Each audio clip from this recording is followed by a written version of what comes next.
कहानियों से ज्ञान भी मिल जाता है और हम बोर भी नहीं होते। जिस तरह मैं गौतम बुद्ध की कहानियां सुनाकर आप सबको मोटिवेट करता हूं, उसी तरह आपका सिर्फ सब्सक्राइब करना मुझे मोटिवेट करता है। तो इस चैनल को अभी सब्सक्राइब ज़रूर कर लें। तो चलिए कहानी शुरू करते हैं। बुद्ध का संग सभी के लिए खुला रहता था। सब उनके शिष्य बनना चाहते थे। कुछ लोगों को तो बुद्ध सीधे अपने संग में शामिल कर लेते थे, तो कुछ को कहते थे कि तुम एक दिन शमशान में जाकर रहो।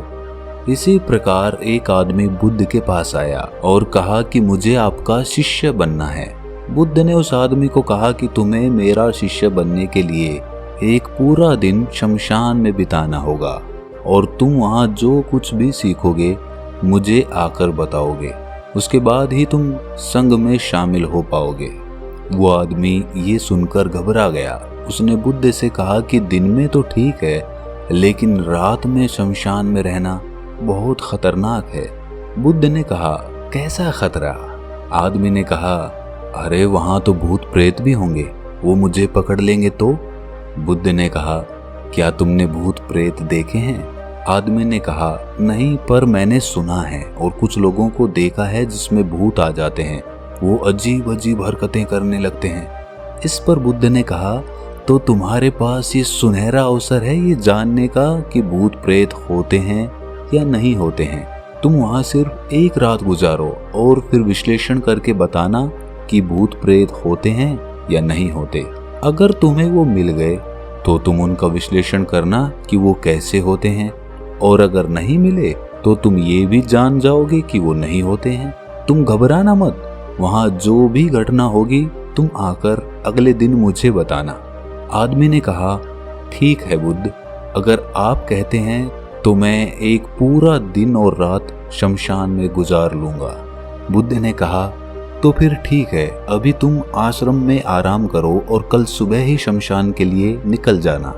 बुद्ध ने अपने 4 शिष्यों को कहा कि ये आदमी कल शमशान जाएगा, तुम उसके पीछे जाना और उस पर नजर रखना, उसका ध्यान रखना, पर याद रहे उसे ये बात पता ना चलने पाए कि तुम उसका पीछा कर रहे हो।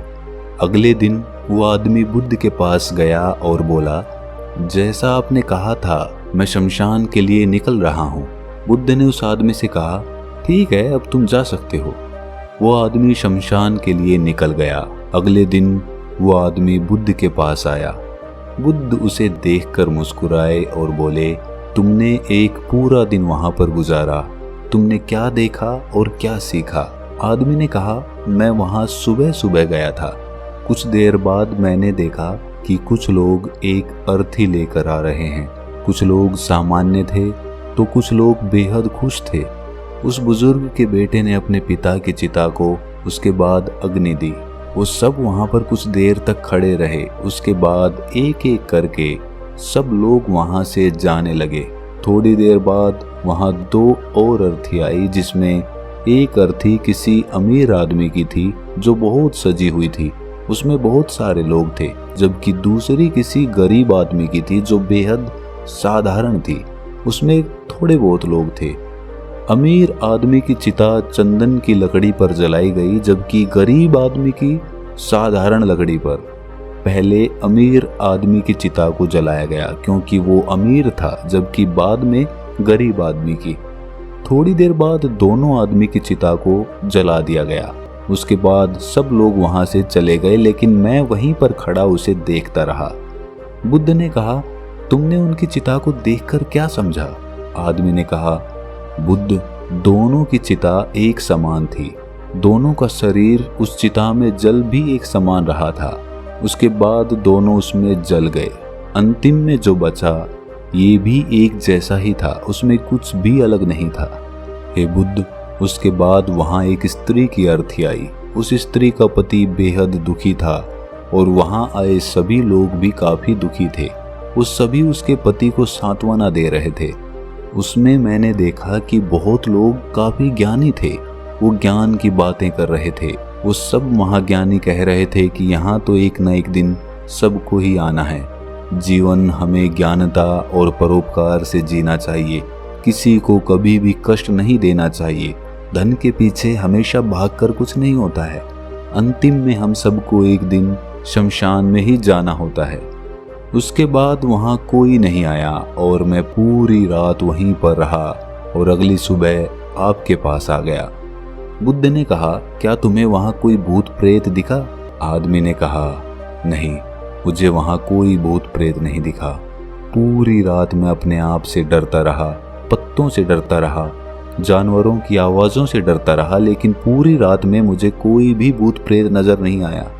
ये सुनकर बुद्ध ने उस आदमी से कहा, ठीक है, अब तुम जाओ और आश्रम में जाकर आराम करो। कल फिर एक दिन और रात के लिए तुम्हें शमशान में जाना होगा। वो आदमी ये सुनकर बोला कि आप कैसी बातें कर रहे हैं? आपके कहने पर आज मैं पूरा दिन वहां रुका। वो समय मैंने कैसे काटा है मैं ही जानता हूँ। अब मैं दोबारा वहां नहीं जाऊंगा। बुद्ध ने कहा, जो खास चीजें तुम्हें वहां जाकर मिलती वो तुम्हें अभी तक नहीं मिली है। तुम एक दिन और वहां गुजारो, तुम्हें वो अवश्य मिल जाएगी। ये सुनकर आदमी कहता है, ठीक है, मैं आपके कहने से एक बार और चला जाता हूँ। ये कहकर वो आदमी आश्रम में जाकर आराम करने लगा। अगले दिन वो आदमी फिर बुद्ध का आशीर्वाद लेकर वहां से शमशान के लिए चला गया। एक पूरा दिन बिताकर वो अगले दिन फिर बुद्ध के पास आया। बुद्ध ने पूछा, तो तुम्हें वो चीज मिली? आदमी ने कहा, हाँ, मुझे वो मिली। बुद्ध ने पूछा, तो बताओ तुम्हें वहां क्या मिला? आदमी ने कहा, मैंने देखा कि कुछ लोग शाम को मुझे अर्थी पर लेकर आ रहे हैं। मेरे पीछे कुछ 15-20 लोग चल रहे हैं और मुझे 4 कंधों पर उठा रखा है। मेरे पिता आगे आगे चल रहे हैं। कुछ लोग मेरे ऊपर फूल फेंक रहे हैं और मेरे कुछ रिश्तेदार मेरे पीछे चल रहे हैं। वो लोग बेहद दुखी थे। मेरे पिता और भाई भी बहुत दुखी हैं। कुछ लोग उनमें से दुखी होने का नाटक कर रहे हैं तो कुछ लोग मेरे पिता को सांत्वना दे रहे हैं। वहीं दूर खड़ा मेरा भाई बेहद दुखी है। कुछ लोग उसे सांत्वना देकर बोल रहे हैं कि तुम ही अब सबके इकलौते वारिस हो, तो कुछ लोग कह रहे हैं कि ये गलत हुआ। वो लड़का तो अभी जवान था, अभी तो उसने कुछ देखा भी नहीं था और उसके साथ ऐसी घटना हो गई। तभी मुझे अर्थी पर लिटा दिया गया और सारा क्रियाकर्म खत्म किया जाने लगा। मैं ये सब अर्थी पर लेटे देख रहा था। मैंने उस अर्थी से उठना चाहा लेकिन मैं उठ नहीं सका। मैं सांस लेना चाहता था लेकिन सांस भी नहीं ले पा रहा था क्योंकि मेरे अंदर सांस ही नहीं थी। मैं अपने पिता को गले लगाना चाहता था लेकिन मैं उठ नहीं सकता था। मैं अपने भाई को गले लगाना चाहता था, उसे कहना चाहता था कि तुम माता पिता का ध्यान रखना, लेकिन मैं बस लेटा लेटा सब कुछ देख सकता था लेकिन कुछ कर नहीं सकता था। उसके बाद मेरी चिता पर लकड़ियां सजाई जा रही थी और मुझे उस चादर के पार कुछ दिखाई नहीं दे रहा था। फिर उसके बाद मुझे गर्मी महसूस होने लगी। फिर मैंने देखा कि मुझे जलाया जा रहा है। मेरे हाथ पैर जलने लगे हैं, मेरी हड्डियां, खाल सब जलने लगा था। धीरे धीरे अग्नि और ज्यादा बढ़ गई थी। मैं वहां से उठना चाहता था, मेरा दम घुट रहा था, मैं सांस लेना चाहता था लेकिन मैं ऐसा कुछ नहीं कर पा रहा था। मैं उस अग्नि में पूरी तरह खो गया। मैं पूरी रात खुद को ऐसे ही जलता हुआ देखता रहा। मैंने देखा कि अंतिम रूप में मेरे पास केवल राख ही बची हुई थी। उस पूरी रात ना तो मैं डरा ना ही मुझे डर का एहसास हुआ। पता नहीं मैं पूरी रात कहाँ खोया हुआ था। और सुबह होते ही मैं आपके पास आ गया बुद्ध मुस्कुराए और बोले कि अब तुम संग में शामिल हो सकते हो और वास्तव में ध्यान और ज्ञान होने के लिए ध्यान का बीज अंदर होना जरूरी है। वो बीज तुम्हें वहां कल रात मिला जब तुमने जाना कि वहां सब कुछ नश्वर है।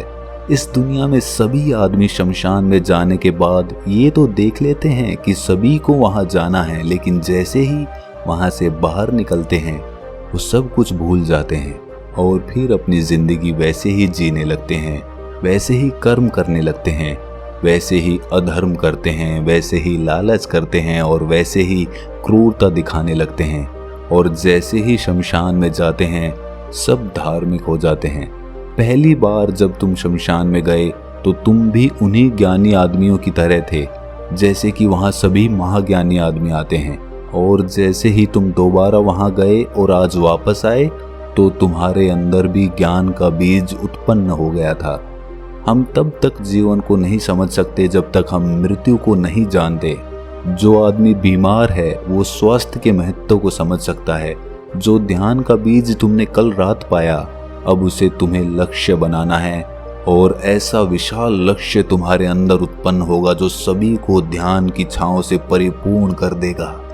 तो दोस्तों, अगर ये कहानी आपको ज्ञानवर्धक लगी तो इसे अपने दोस्तों, मित्रों और रिश्तेदारों के साथ साझा जरूर करें और हमारे चैनल को सब्सक्राइब करना ना भूलें। तो मिलते हैं अगली किसी कहानी में, तब तक के लिए अपना ख्याल रखें।